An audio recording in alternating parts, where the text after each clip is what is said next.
ഇപ്പോൾ സ്റ്റോക്ക് മാർക്കറ്റിനെ സംബന്ധിച്ചിടത്തോളം ഇപ്പോൾ രണ്ട് അൺസർട്ടനിറ്റീസ് പൊതുവേ നിലനിൽക്കുന്നുണ്ട്. അതിലൊന്നാമത്തേതെന്ന് പറഞ്ഞാൽ നമുക്ക് എല്ലാവർക്കും തന്നെ അറിയുന്നത് പോലെ ഒന്ന് എലക്ഷനാണ്, പാർലമെൻറ്റ് എലക്ഷൻ.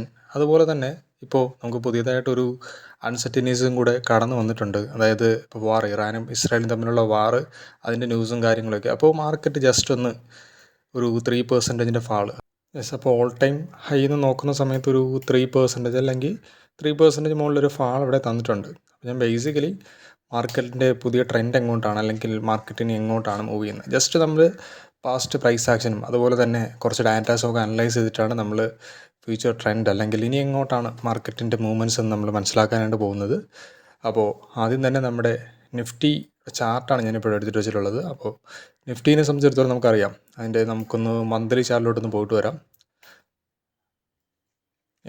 മന്ത്ലി ചാർട്ടിൽ നമുക്ക് മനസ്സിലാവും ഇവിടെ കുറേ നാളായിട്ട് ഈ ഒരു സോൺ, ആദ്യം കറക്ഷൻ വരേണ്ടത് ഈ ഒരു സോണിലായിരുന്നു. അതായത് ജനുവരി മന്തിലായിരുന്നു ഒരു ചെറിയൊരു കറക്ഷൻ പോലെ, അല്ലെങ്കിൽ ഒരു നിഫ്റ്റി ഒന്ന് അവിടെ സസ്റ്റെയിൻ ചെയ്ത് പോയത് ഈ ലെവൽ ഒന്ന് അവിടെ തന്നെ ഒന്ന് സ്റ്റിൽ ചെയ്ത് പോയത് ഈ ലെവലായിരുന്നു, ജനുവരിയിലായിരുന്നു. അപ്പോൾ അന്ന് ഒരു ഫാളൊക്കെ എക്സിക്യൂട്ട് ചെയ്തിരുന്നു, പക്ഷേ അന്ന് ഫാൾ നടന്നില്ല. പിന്നെ അതിനുശേഷം പിന്നെ 2 മാസവും ഒരു റാലി അല്ലെങ്കിൽ ചെറിയൊരു അപ്പ് മൂവ്മെൻറ്റ് തന്നിട്ടുണ്ട്. പിന്നെ അതിനുശേഷം ഇവിടെയാണ് നിഫ്റ്റിയുടെ നമുക്കൊരു ആ ക്യാൻഡിൽ എടുത്തു നോക്കുമ്പോൾ മനസ്സിലാവും ഒരു ബിയറിഷ് ടൈപ്പ് ഓഫ് ക്യാൻഡിലാണ് ഇവിടെ ഫോം ചെയ്യുന്നത്, അല്ലേ? ഈ മന്ത് ഒരു ബിയറിഷ് ടൈപ്പ് ഓഫ് ക്യാൻഡിൽ അവിടെ ഫോം ചെയ്യുന്നുണ്ട്. അപ്പോൾ അതുപോലെ തന്നെ നമ്മൾ വീക്ക്ലി ചാർട്ടിലോട്ട് പോയാലും വീക്ക്ലി ചാർട്ടിലോട്ട് പോയാലും മനസ്സിലാവും ഈ ഒരു പാറ്റേൺ നമുക്ക് വീക്ക്ലി ചാർട്ടിലോട്ട് പോയി കഴിഞ്ഞാൽ അതാ മനസ്സിലാവും ഒരു ബീറിഷ് ക്യാൻഡിലുണ്ട്, അതിൻ്റെ കണ്ടിന്യൂഷനായിട്ട് മറ്റൊരു ക്യാൻഡിലും കൂടെ ഫോം ചെയ്തിട്ടുണ്ട്. അപ്പോൾ ഇപ്പോൾ ബേസിക്കലി പ്രധാനപ്പെട്ട സപ്പോർട്ട് എന്ന് പറഞ്ഞു കഴിഞ്ഞാൽ ഡെയിലി ചാർട്ടിലോട്ട് പോയി കഴിഞ്ഞാൽ കുറച്ചുകൂടി ക്ലിയർ ആവും കാര്യങ്ങൾ. നമ്മൾ ഷോർട്ട് ടേമിലോട്ടുള്ള ഒരു സപ്പോർട്ട് ഞാൻ ഈ ഒരു ഇതായിരുന്നു മാർക്കറ്റിൻ്റെ ഫാള് നടന്നപ്പോൾ ഉള്ളത്. അതായത് വാറിൻ്റെ ആ ഒരു ഫാളായിരുന്നു ഈ ഒരു ക്യാൻഡിൽ കാണുന്ന ഗ്യാപ് ഡൗൺ ഓപ്പണിംഗ് ആയിരുന്നു. അതിനുശേഷം പിന്നെ വീണ്ടും ഒരു ഗ്യാപ് ഡൗൺ തന്നെ. അപ്പോൾ നമുക്കിവിടെ നോക്കിയാൽ മനസ്സിലാവും നമ്മൾ ആദ്യം നല്ലൊരു സപ്പോർട്ട് സോൺ അല്ലെങ്കിൽ ഒരു ഇൻട്രാഡേ സപ്പോർട്ട് എന്നൊക്കെ പറയായിരുന്നത് ഈ ഒരു ലെവലായിരുന്നു. ഈ ഒരു ലെവൽ കുറേ കാലങ്ങളായിട്ട് ഈ ട്രെൻഡ് ലൈൻ വരച്ചിരിക്കുന്ന ഈ ലെവൽ കുറേ കാലങ്ങളായിട്ട് സപ്പോർട്ട് എടുത്തു പോയൊരു ലെവലായിരുന്നു. അതിനുശേഷം ആ ഒരു ഇൻട്രാഡേ ഫാൾ ഇവിടെ നമുക്ക് കാണാനായിട്ട് പറ്റും. കറക്റ്റായിട്ട് ആ ഒരു ട്രെൻഡ് ലൈൻ ബ്രേക്ക് ചെയ്തു. ഓപ്പണിംഗ് തന്നെ ഏപ്രിൽ 12-ാം തീയതിയാണ് ആ ഒരു ട്രെൻഡ് ലൈൻ ബ്രേക്ക് ചെയ്തത്. അപ്പോൾ ഷോർട്ട് ടേം ട്രെൻഡിന് അവിടെ ഒരു കറക്ഷൻ സംഭവിച്ചു. ഇനി നമുക്ക് ഡെയിലി ചാർട്ടിലോട്ട് പോകുമ്പോൾ ഞാനൊരു പാറ്റേണും ഐഡൻറ്റിഫൈ ചെയ്തിട്ടുണ്ട്, അല്ലേ? മാർക്കറ്റ് ഇവിടെ കഴിഞ്ഞ ഡിസംബർ 2023 മുതൽ ഈ ഒരു പാറ്റേണിലാണ് ട്രേഡ് ചെയ്ത് പോയിക്കൊണ്ടിരുന്നത്, അല്ലേ? ആ ഒരു പാറ്റേൺ ഇവിടെ സപ്പോർട്ട് എടുക്കുന്നതായിട്ട് നമുക്ക് കാണാനായിട്ട് പറ്റും. ഈ ട്രെൻഡ് ലൈനിൽ മാർക്കറ്റ് പ്രീവിയസ്ലി സപ്പോർട്ട് എടുക്കുന്നതായിട്ടും കാണാനായിട്ട് പറ്റും.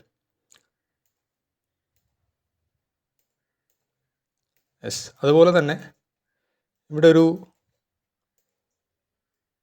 മൂവിങ് ആവറേജും കൂടെ ഞാൻ പ്ലോട്ട് ചെയ്തിട്ടുണ്ട്. ആ മൂവിങ് ആവറേജ് എന്ന് പറയുന്നത് 50 ഡേ മൂവിങ് ആവറേജ് ആണ്. അപ്പോൾ ആ 50 ഡേ മൂവിങ് ആവറേജിൻ്റെ അവിടെ വന്നിട്ട് ഒരു സപ്പോർട്ട് എടുക്കുന്നതായിട്ടും കാണാനായിട്ട് പറ്റും. അപ്പോൾ 22,000 എന്ന് പറയുന്നത് ബുൾസിനെ സംബന്ധിച്ച് വളരെ ഇമ്പോർട്ടൻ്റ് ആയിട്ടുള്ള ലെവലാണ് 22,000. അപ്പോൾ ഇവിടെ നിന്നാണ് ഇനി മാർക്കറ്റ് എന്തെങ്കിലും റിവേഴ്സൽ ഉണ്ടോ എന്നുണ്ടെങ്കിൽ റിവേഴ്സലാവാൻ ചാൻസ് ഉള്ളത്. മാക്സിമം 22,000 ആണ്. ഇനി പോകാനാണെന്നുണ്ടെങ്കിൽ 22,000. അതിനുശേഷം പിന്നീട് ഞാൻ എക്സ്പെക്റ്റ് ചെയ്യുന്ന ലെവലെന്ന് പറഞ്ഞാൽ ഞാൻ അതാണ് രണ്ടാമത്തെ മാർക്ക് ചെയ്തിട്ടുള്ളത് 21,000 എന്ന് പറയുന്ന ലെവൽ. അതായത് ഈ ഒരു ലെവൽ 22,000 ഫാൾ ആയിക്കഴിഞ്ഞാൽ ഒരു 1000 പോയിൻറ്റ്സിൻ്റെ ഫാൾ ഞാൻ എക്സ്പെക്റ്റ് ചെയ്യുന്നുണ്ട്. അതുപോലെ നടക്കുന്നല്ല, എൻ്റെ എക്സ്പെക്റ്റേഷനാണ്. ആ ഒരു ലെവലിലോട്ട് മാർക്കറ്റ് വരാനുള്ള ചാൻസ് വളരെ കൂടുതലാണ്. കാരണം ഒരുപാട് അൺസർട്ടനിറ്റീസ് ഉണ്ട്. അതുപോലെ തന്നെ മാർക്കറ്റ് ഇപ്പോൾ ഓൾ ടൈം ഹൈയിലാണ് ട്രേഡ് ചെയ്യുന്നത്. അപ്പോൾ അങ്ങനെ കുറച്ചധികം റീസൺസ് ഉണ്ട്. അപ്പോൾ ഈ മൂവിങ് ആവറേജ് നമുക്കൊരു റെഫറൻസ് ആയിട്ട് എടുക്കാം. ഞാൻ സാധാരണ ഇതിൽ മൂവിങ് ആവറേജ് ഇടാറില്ല, ജസ്റ്റ് ഒന്ന് റെഫറൻസിന് വേണ്ടി നോക്കിയതുള്ളൂ. അപ്പോൾ റെഫറൻസ് നോക്കുന്ന സമയത്തും 22,000 എന്ന് പറഞ്ഞ ലെവൽ വളരെ ഇമ്പോർട്ടൻ്റ് ആണ്. മൂവിങ് ആവറേജ് ആ ഒരു ലെവൽ ക്രോസ് ചെയ്ത് കഴിഞ്ഞാൽ അല്ലെങ്കിൽ കട്ട് ചെയ്ത് കഴിഞ്ഞാൽ മാർക്കറ്റ് ഒരു ഫാള് എക്സ്പെക്റ്റ് ചെയ്യുന്നുണ്ട്. 22,000 താഴെ ഒരു ഫാള് എന്തായാലും ഒന്നും ഡെഫിനറ്റ്ലി പറയുന്നില്ല. ടെക്നിക്കലി ഒരു 22,000 താഴെ ഒരു നല്ലൊരു ഫാളാണ് എക്സ്പെക്റ്റ് ചെയ്യുന്നത്. ഇനി നമുക്കിതിൻ്റെ നിഫ്റ്റിയുടെ ഓപ്പൺ ഇൻട്രസ്റ്റും കൂടെ നോക്കിയിട്ട് വരാം. ഓക്കെ, ഞാനിപ്പോൾ ഓപ്സ്ട്രയുടെ പ്ലാറ്റ്ഫോമാണ് എടുത്ത് വെച്ചിട്ടുള്ളത്. അപ്പോൾ ഓപ്സ്ട്രയുടെ പ്ലാറ്റ്ഫോമിനകത്ത് ഞാനിപ്പോൾ 18th ഏറ്റവും നിയറസ്റ്റ് ആയിട്ടുള്ള എക്സ്പയറി ആണ്. അപ്പോൾ നിയറസ്റ്റ് ആയിട്ട് എക്സ്പയറി നോക്കുന്ന സമയത്ത് 18th April 2024. അപ്പോൾ ആ ഒരു ലെവൽ എക്സ്പയറി എന്ന് പറഞ്ഞു കഴിഞ്ഞാൽ നമുക്കിവിടെ കാണാൻ പറ്റും ഏറ്റവും കൂടുതൽ കോൾ റൈറ്റേഴ്സ് തന്നെയാണുള്ളത്. അപ്പോൾ ഈ ഗ്രീനിൽ കാണുന്നതാണ് കോൾ റൈറ്റേഴ്സ് എന്ന് പറയുന്നത്. അപ്പോൾ കോൾ റൈറ്റേഴ്സ് നല്ല രീതിയിൽ അവിടെ റൈറ്റ് ചെയ്യുന്നുണ്ട്. 22,500 റൈറ്റ് ചെയ്യുന്നുണ്ട്. ഏറ്റവും കൂടുതൽ റൈറ്റ് ചെയ്യുന്നത് അവിടെയാണ്. അതുപോലെ തന്നെ 20,200 ഏറ്റവും നിയറസ്റ്റ് ആയിട്ട് റൈറ്റ് ചെയ്യുന്നുണ്ട്. അപ്പോൾ നമുക്കിവിടെ കാണാൻ പറ്റും 22,000 എന്നൊരു ലെവലാണ് പുട്ട് റൈറ്റേഴ്സ് ഏറ്റവും കൂടുതൽ റൈറ്റ് ചെയ്തിട്ടുള്ളത്. അതായത്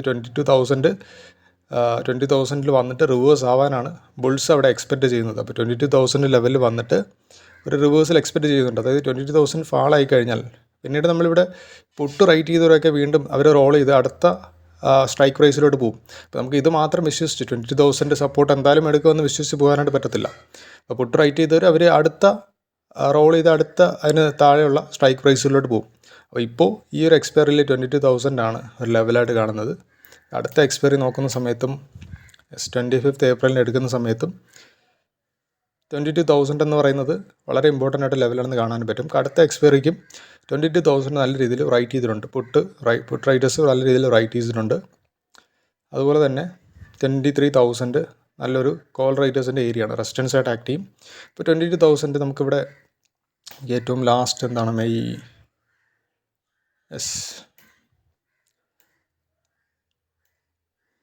13th Mayയിലോട്ട് പോകുമ്പോഴും നമുക്ക് 22,000 എന്ന് പറയുന്നത് വളരെ ഇമ്പോർട്ടൻ്റ് ആയിട്ടുള്ള സപ്പോർട്ട് സോണായിട്ട് കാണാനായിട്ട് പറ്റും. അവിടെ നല്ല രീതിയിൽ ഒരു റൈറ്റിംഗ് നടക്കുന്നുണ്ട്. അപ്പോൾ അതിനർത്ഥം എന്ന് പറഞ്ഞു കഴിഞ്ഞാൽ ആ ഒരു ലെവൽ പൊട്ടിക്കഴിഞ്ഞാൽ നല്ല രീതിയിൽ മാർക്കറ്റ് ഫാളാവാനുള്ള ചാൻസ് ഉണ്ട്. ഇപ്പോൾ അത് നമുക്ക് ഏറ്റവും കൂടുതൽ സപ്പോർട്ട് ചെയ്യുന്ന അല്ലെങ്കിൽ പുട്ട് റൈറ്റേഴ്സ് ഉണ്ട് ശരിക്കും അവർ ആ ഒരു ലെവൽ പൊട്ടിക്കഴിഞ്ഞാൽ അവരടുത്ത സ്ട്രൈക്ക് പ്രൈസിലോട്ട് പോകും.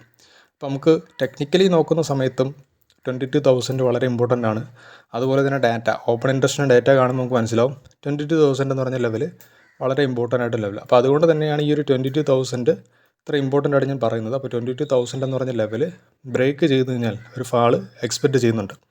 അപ്പോൾ നിങ്ങളൊരു ലോങ് ടേം ഇൻവെസ്റ്റേഴ്സൊക്കെ ആണെന്നുണ്ടെങ്കിൽ ബേസിക്കലി നിങ്ങൾക്ക് ആദ്യമേ തന്നെ ഈ ഒരു 20,000 വരുമ്പോഴത്തേക്കും വളരെ ചെറിയൊരു പോർഷൻ ആഡ് ചെയ്യാൻ പറ്റുന്നതാണ്.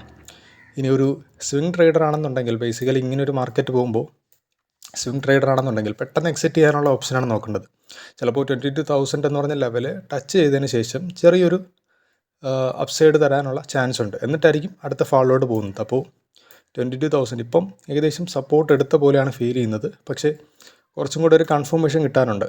അപ്പോൾ ജസ്റ്റ് ഇങ്ങനെയൊക്കെ ഒരു കൺഫർമേഷൻ കിട്ടിക്കഴിഞ്ഞാൽ ജസ്റ്റ് ഒരു അപ്സൈഡ് കാണുന്നുണ്ട്. അപ്പോൾ സ്വിംഗ് ട്രേഡേഴ്സൊക്കെ ആണെന്നുണ്ടെങ്കിൽ പെട്ടെന്ന് എക്സിറ്റ് ചെയ്യാനുള്ളൊരു ഓപ്ഷനാണ് ഇതെന്ന് പറയുന്നത്. അതുപോലെ തന്നെ ലോങ് ടേം ആണെന്നുണ്ടെങ്കിൽ നിങ്ങൾ ജസ്റ്റ് ഈ ഒരു ലെവലിൽ ജസ്റ്റ് ചെറിയ പോർഷൻ ആഡ് ചെയ്യാൻ പറ്റും. അതുപോലെ തന്നെ അതിൻ്റെ താഴെയായിട്ടുള്ള 21,800 ഈ ഒരു ലെവലിലേക്ക് ആഡ് ചെയ്ത് പോകും. മാർക്കറ്റ് ഇപ്പോൾ ഇവിടെ 21,000 വന്നിട്ട് തന്നെ റിവേഴ്സ് ആവുന്ന ഒരു നിർബന്ധം നമുക്ക് പറയാൻ പറ്റത്തില്ല. അപ്പോൾ നമുക്ക് ചെയ്യാൻ പറ്റുന്ന കാര്യം എന്ന് പറഞ്ഞു കഴിഞ്ഞാൽ ബേസിക്കലി ഓരോ ഡിപ്പ് കിട്ടുമ്പോഴും ആഡ് ചെയ്ത് പോകും. അപ്പോൾ ആഡ് ചെയ്യാൻ പറ്റുന്ന ആദ്യത്തെ ലെവൽ ലോങ് ടേം ഇൻവെസ്റ്റേഴ്സ് ആണെന്നുണ്ടെങ്കിൽ ആഡ് ചെയ്യാൻ പറ്റുന്ന ആദ്യത്തെ ലെവൽ എന്ന് പറഞ്ഞാൽ 22,000 ആണ്.